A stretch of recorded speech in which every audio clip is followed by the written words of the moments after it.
I've been in Stages of Change since 10th grade, and back then, it just started with just simple skits about bullying that we brought to the middle school. From then on, it really has just progressed. I write with it, I perform with them, I direct with them, and that's what's really nice about it is the collaborative atmosphere that we have.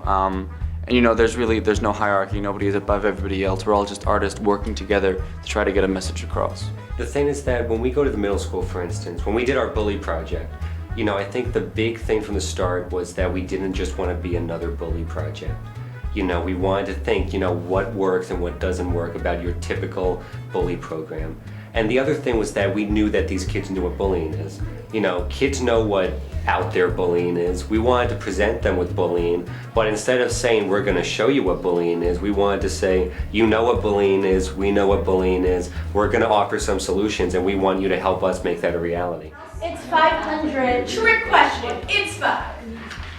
And then you guys are all gonna, well, when you raise your hand, kind of be like, and then just go for it, if you're like debating it, and then be like, all right, yeah, I do know this, and just be as obnoxious as possible.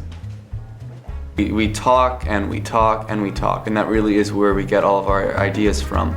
And that's how we realize what are the important issues right now, what's going on in middle school, what's going on in high school, what's going on in elementary school even, that we need to address. The way our writing process works is that typically, Mrs. Pincus will come to us and we'll get the idea for the piece itself, and then we'll start to talk about themes that we find. Like for bullying, for instance, we talk about how you have upstanders, you have bystanders, and so we all sort of take on a theme ourselves, and then we try and figure out how can you work around that theme. With shoes like those, I'll gain instant popularity. Be the coolest, prettiest girl in school. Give them to me! Not so fast, Camilla. Those shoes were designed especially for Dorothy. Those shoes were designed especially for Dorothy. Well, I will get those shoes. And if I don't, you can consider your social life over. I think you have a shorter time to develop characters. You have a shorter time to make these characters, leave their mark on the people. But I think that's good, I think it adds energy to it. I think it adds excitement to it. There's not as much exposition that's needed. And it's just fun because you get such a variety.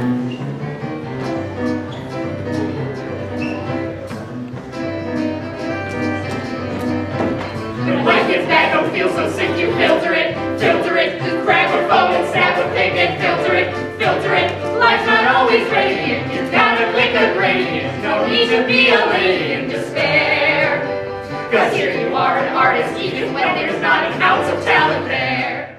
The things that make you the most gay. Ready, gay? Gay set. Gay!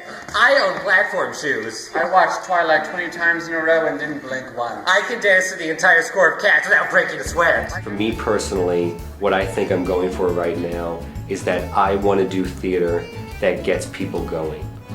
I don't want to create entertainment as much as I want to create, good food for thought that makes you say, you know what, that's not right, I gotta go do something.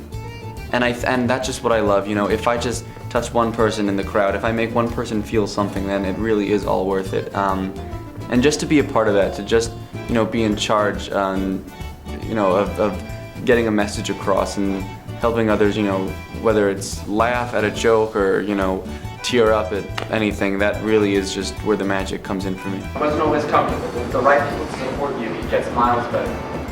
We've all been there, and it gets better.